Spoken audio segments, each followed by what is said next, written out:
Hey Tyler, how you doing? Good. How you doing? Doing wonderful. Oh, here comes someone else. All right. Where you out of, Tyler? I'm out of Dallas area, Fort Worth area. Oh, nice. You're a real estate agent there? I do a little bit of everything. I have some consulting business I do as a full-time job, but I'm kind of getting into real estate investing, wholesaling, and I've got quite a few houses that I've kind of got on my list. Just not sure what to do with them quite yet. Oh, nice. Okay. Yeah, I got some friends in that area, Fort Worth and Oh, nice. Dallas, and yeah, Mhm. all over. I got a house in Mesquite. Is that what you Mhm. call it? Yeah. Mesquite, Texas? Yeah. Yeah, I got one I'm working on locking up right now. It's a Nice. nice ranch, brick, good looking Mm. house, good looking spot there, Wow.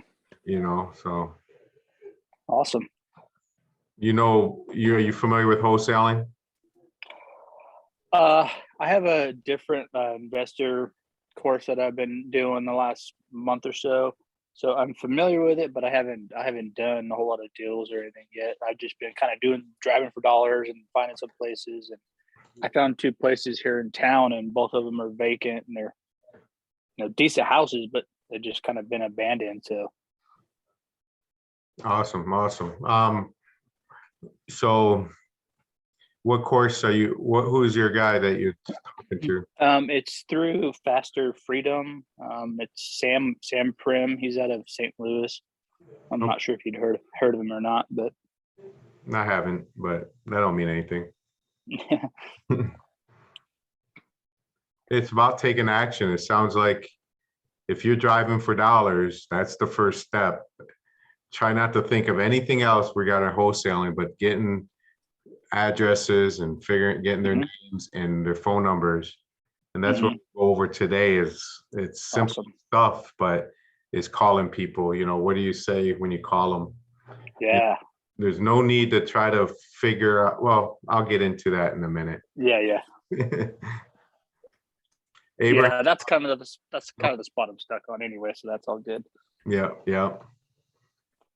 Abraham, how you doing? Hey, what's going on, Todd? I'm doing all right. How about yourself? Doing good. Thank you. Thanks for joining us. What market are you in? No problem. I'm in the Detroit market. Oh, nice. We're neighbors. Yeah. Yep, I've been wholesaling since 2020. I'm a full-time student actually, but I've been doing wholesaling part-time. Uh-huh. Um, I closed a couple deals in 2020 and 2021, but Nice. yeah, so I had to stop for a bit because school got a little bit too hectic. I'm a student at U of M Dearborn Yeah. right now, so but I'm trying to get back into it since I'm not doing much classes this summer. So I just wanted to network with some like-minded individuals and people like yourself and the rest of the people in the Zoom call. Awesome. So yep, Are you a big follower on Facebook, wholesale groups on Facebook? yeah, I follow all of them. I used to post some of my deals in there, and I got a couple buyers from that. So it's very good. Especially your Facebook group has a Aw- lot of good, solid buyers in there. So Awesome. Thank you. Yeah, so everyone, if you would put your name, cell, email, market you're in, and any questions you have in the chat, that would be great. And then we could save that for later. And hi, Marianne, how you doing? Hey Todd, checking in. Second meeting with you guys. I really love the first one that I was in, so I want to continue and keep learning from the group. Awesome. What market are you in again? Jersey. Okay, perfect. Awesome. Thank you for coming back. And then we got someone on an iPhone. Your name, please.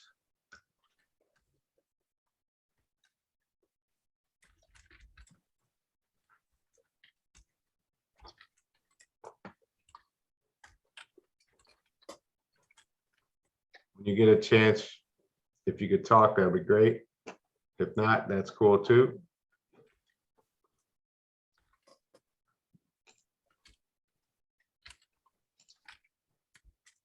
We got a couple more people coming on. We'll get started here.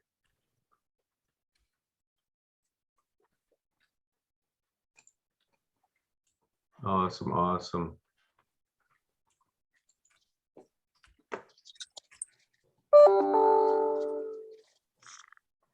Hey, oh, Yinka, is that how you say that? Yeah, that's correct.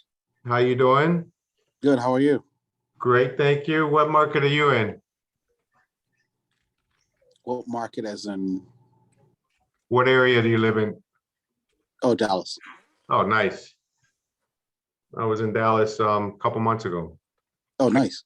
I got a deal in Mesquite, Texas. I'm working on. I'm trying to lock her up. Do you know where that's at? No, I just moved recently. Okay. Is that commercial property or? No, it's a single family home. Okay. Awesome. All right. When Tracy. Hi, Tracy. Kelly, how you doing? Hello. Where are you? What market are you in? I currently have, I consider myself a newbie. I have a overnight rental, short-term rental. So I'm looking to expand like into different areas of real estate, like wholesaling or buy and flip or flip and hold. So I'm Nice. open to all areas. Okay, and what state are you in now? Mississippi.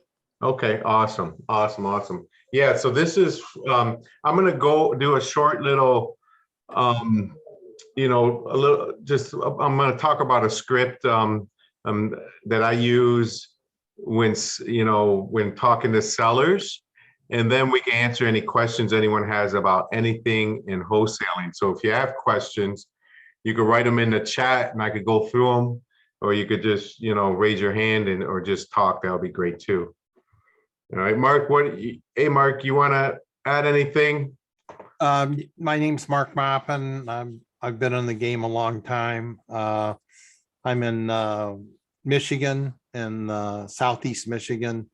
Generate a lot of leads, work a lot with Todd, bringing him deals that I find, and then he finishes them up. But I'm a pretty good resource. Some resources I put on the screen for everybody is we've got a YouTube channel that has a ton of really good YouTube videos for learning. And there's a lot of them are real short, but give really good tips. So, and just thank everybody for being on, and look forward to hearing what Todd's got to say. Awesome, thanks, Mark. All right, let me show you guys my ugly mug. What's happening? All right, here we go. All right, let me share my screen. I'll tell you guys just a little bit about me. January 1st, 2017, I guess I fired my boss. I worked for a place for 23 years. I was in the mortgage business. I was a vice president of a mortgage company, and it was time to go on my own. And I became an investor. I learned about wholesaling, geez, about 3 or 4 months prior to quitting my job. I never heard of it before. And I was actually a real estate agent. I was in the business, but I just had no clue what wholesaling was. I wasn't, you know, I'm an older guy, and I wasn't, you know, a YouTube guy or, you know, Instagram. I never heard of wholesaling. First, I heard about it, learned about it, and I did one deal, made it $2,500, and it was the easiest thing I ever did, in my opinion. I said, all I got to do is, you know, a couple of these a month and I could replace my income. So I pretty much quit my job with no big savings, no nothing. I do not suggest that for anybody. That's the type of guy I am, though. I just quit and said, let's figure this thing out. And so, you know, fast forward 5 years later, I learned a lot. I like to share, you know, I try to teach people what not to do, you know, because a lot of things I've done, I shouldn't have done. And now I'm, you know, trying to stay focused on a few things only, and not 25 things like I did in the beginning, because I was doing 10 plus fix and flips at a time. We had a property management company of 100 rental properties, and I was wholesaling, and it was crazy. It was madness. And and anyway, learned a lot. But today, I want to do a short tip about, let me share my screen here. Make sure everyone can see this on my screen too. Can you see that little screen there about wholesaling? You're good. I don't know how to get rid of this over here. Let's see. All right, hopefully you read that. Does that look good, Mark? Yeah, you can read it.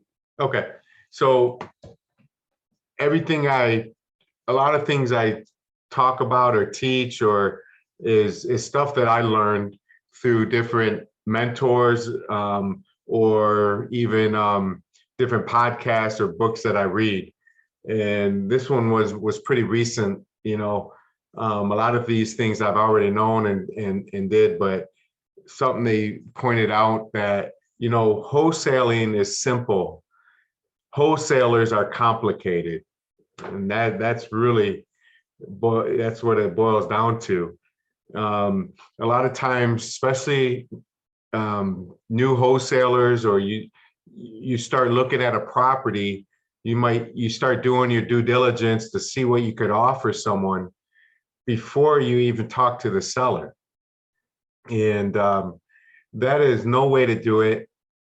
Just like I was in the beginning, I was talking, you know, I think it was Tyler I was talking to for a second. And I see, you know, he's driving for dollars. And what driving for dollars is you drive around a neighborhood, you look for distressed properties or something that has not been fixed up in the last 20 years, something that might have high grass, looks like maybe a renter lives there. It could be vacant, bad roof, things like that. And you get the addresses, and then you skip trace. You get a bunch of addresses. Let's say you get 100 addresses, and then you find out who the owner is. And there's many ways of doing that. If you're a real estate agent, it's really simple.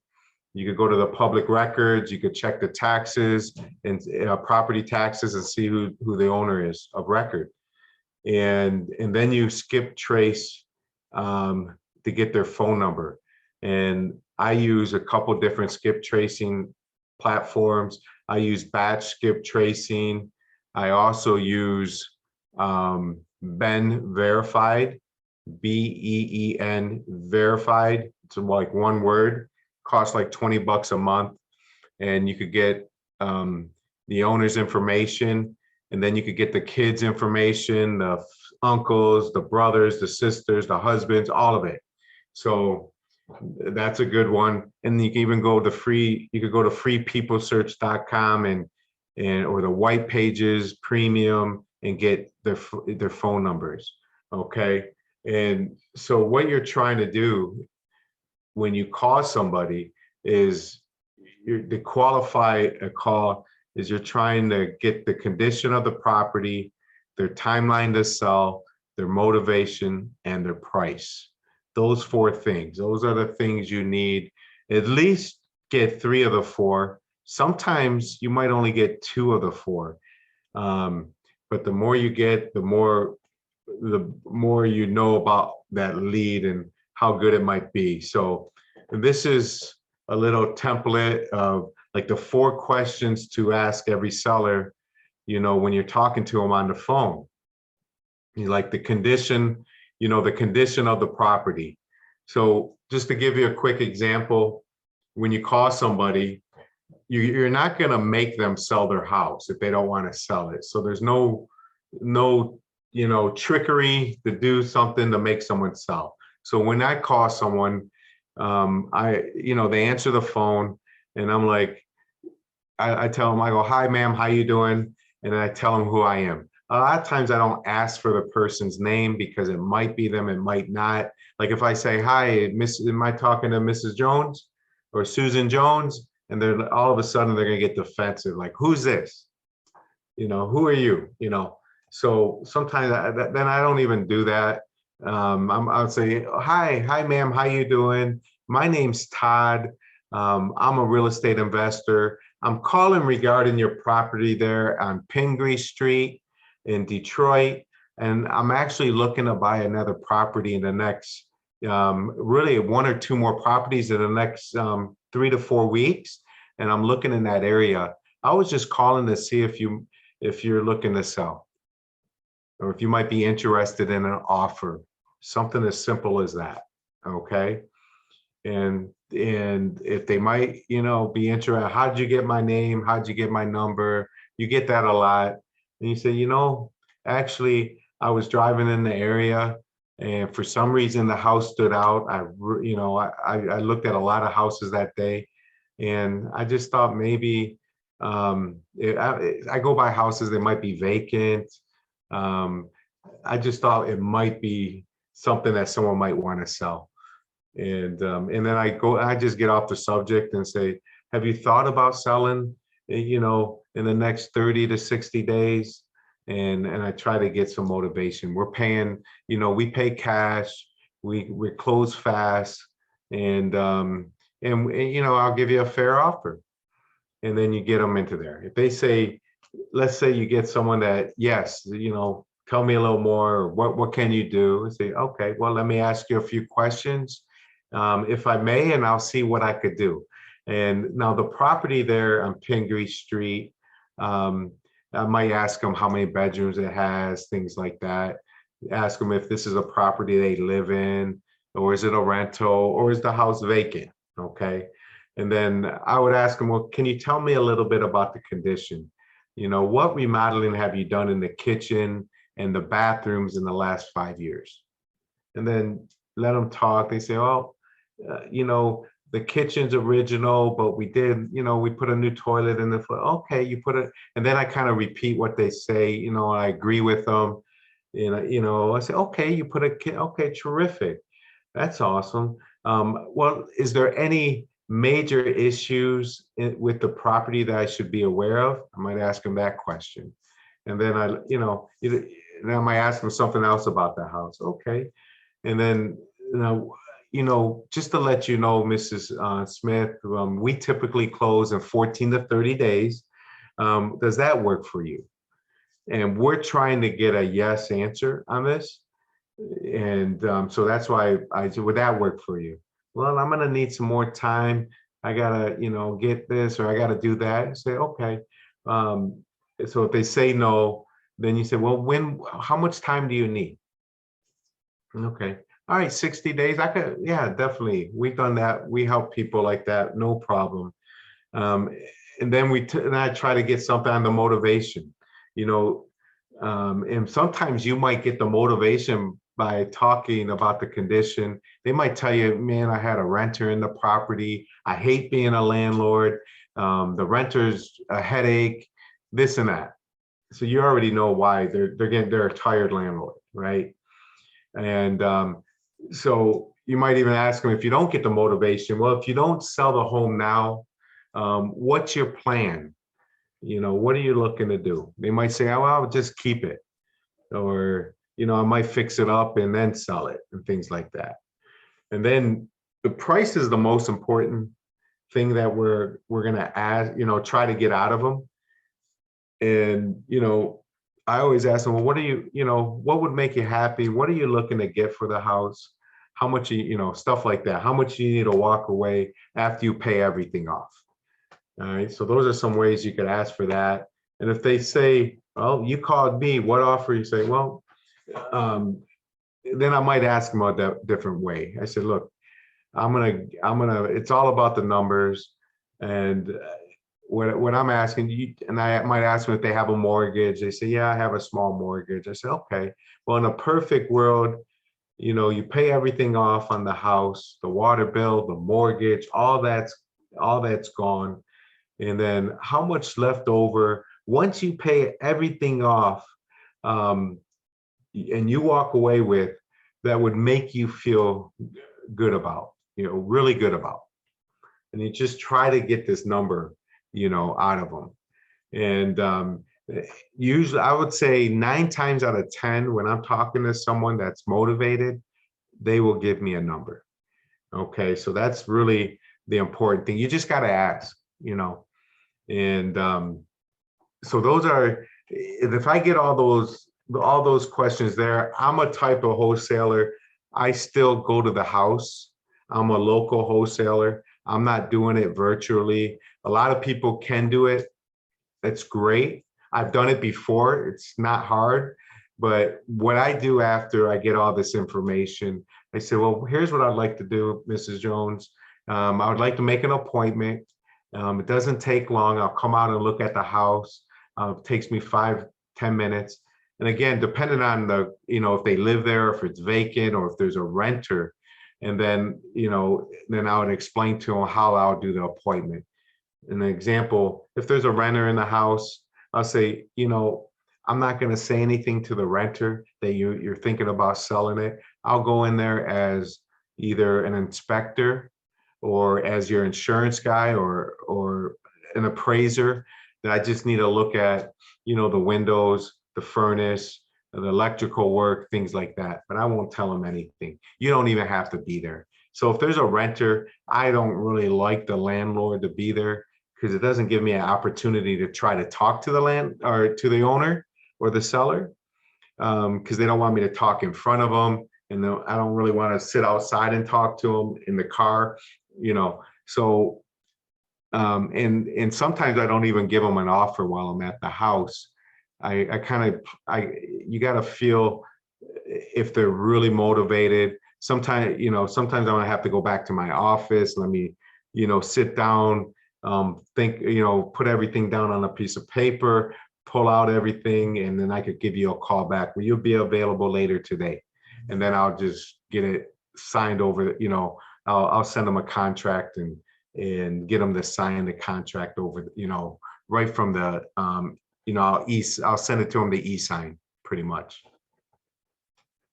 All right, so but those are, again, this is just a quick tip about wholesaling. And those are the 4 things that if you could get as many of those 4 things when you're making a lead, that's someone that might want to sell, then you go into your due diligence and you might start, checking the comps in the area, how many square feet, how much do they pay for the house, who the owner is, which is like a 5-minute thing you could do if you're a real estate agent, which I am, All right, so that's the tip of the day. Just do not do your due diligence until you talk to somebody and they might be interested in selling. And then you could waste your time, or you don't waste your time, because if you do it first, you might do, it might take you 100 people you call, you might talk to 10 of them, and if you're lucky, 5 might be interested in selling. That would be a lot, but all you need is 1 or 2 people that are interested in selling. You get 1 or 2 contracts and you're off and running. You make, you can make $5,000, you can make $10,000, $2,000, depending on how good that or how much you get it, the contract for. And one thing that I always do, if I'm in face-to-face with a seller at a house, I'll always ask them again. I might have asked them already, and they say, I want $50,000 for the house. And so what I do when I'm at the house, I'm talking to them, I'm looking at the house, we're walking around, and then I might even, when I get towards the end of it, and I ask them, how much are you looking to get for the house? Again, and they might say 50,000, they might say 40, whatever they say. It doesn't matter what they say. I suggest you put this in your pitch of all time, is you say, you kind of pause and you say, I was thinking half that. and see what they say from there. Don't say another word. You know, I don't know. I was thinking half that. All right. And they might tell you you're crazy. They might say, you know, they might say, I can't do that. Well, I can't do 50. What is the least amount you would consider? Okay, you might then get it down some more. So you always got to do that, because even if it's a great or a good deal at 50, just think how easy you could sell it if you got it down to 40. If you think it's a good deal at 50 and you get it at 40,000, then you got even more room. Not that you're going to make a lot more money, it just means you might sell it faster, because that's the key. You know, instead of trying to sell it for 60,000 and you got it for 50, you might sell it for 55,000 and you got it for 40, and you sell it faster. You try to get it done in the 7 to 10 days. All right. Tyler had his hand up for a question. Oh, let me stop my screen, and I couldn't see it. Yeah.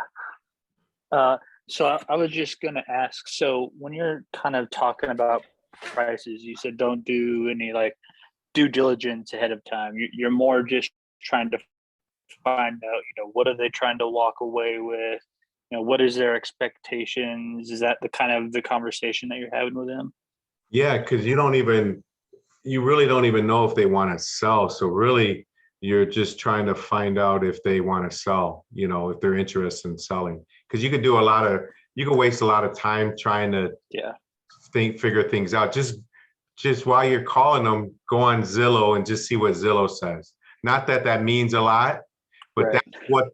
that's what the homeowner probably thinks her house is worth or his house is worth. Mhm. Zillow Mhm. says. And then you got to educate them about Zillow. So that's another great point. So let's say you go to Zillow and it says the house is worth 100 grand and you know it's worth 150. You could always ask the seller, well, what do you think your house is worth? All fixed up, just like HGTV, beautiful. What do you think the house is worth? If they say 100,000, you could shake your head and say, yeah, you're probably right. It's probably 100, 105, somewhere in that ballpark, all fixed up. And now you know it's worth 150. So you already got it down some, and they know you're not going to pay market value. So now you could become less than that, what you got to explain to them, to get it to market value, to get it beautiful, I'm going to have to put in a new kitchen. How much do you think a kitchen is? You could do this when you're talking to them at the house. In some cases, it just depends on the seller, but you got to let them know what you're going to be doing to the house, why you're going to be doing it like this. The roof is bad. I got to put a roof in. For me, a roof might cost $4,000, but you got to ask the seller, if you were going to get a roof on this house, have you got any estimates or know what your neighbors paid for a roof? Boom, they paid 10,000. Yeah, I'm going to pay probably about 8 to 10,000. You're right there again. Boom. When I know I can get it for 4, right? How much do you think a furnace costs? I pay 1,200 for a furnace. They might pay 3,500 for a furnace, So now you just subtract those numbers from what they think the house is worth, and you got to make a profit. You're going to be at a low, good number, and it'll be a killer type of deal. Yeah. So the answer to your question is you're just calling them at first, telling them who you are, telling them, you're trying to help people and you're looking to buy houses, and you're just calling to see if they might be interested in an offer, that's it. Awesome. Good question. What else? Give me some more questions. I thought I got a question real quick. Yes, sir. Sorry about that. Whoever was trying to go could go first if they want. Oh, go ahead. Okay. Real quick. What would you do in a situation where, let's say you got the contract, you already assigned it, you got deposits from your buyers, but then when it comes time to close, the seller ghosts. Like, what would you do in that type of situation? Yeah, I would definitely do a claim of interest. I would record it. Are you familiar with that? I've heard of it, but I wasn't sure if it could be done in Detroit or in Wayne County. Yeah, definitely. But your purchase agreement has to state that you can do a claim of interest, and mine does, and most people does. But yeah, it's just a document that says that you got a purchase agreement between each other. They don't have to sign it. You only have to sign it. But your purchase agreement states that you can assign the contract, you can file a claim of interest also if the seller doesn't go through. It's really subtle, really easy. So once you do that, what's the like? What do you get out of that, basically?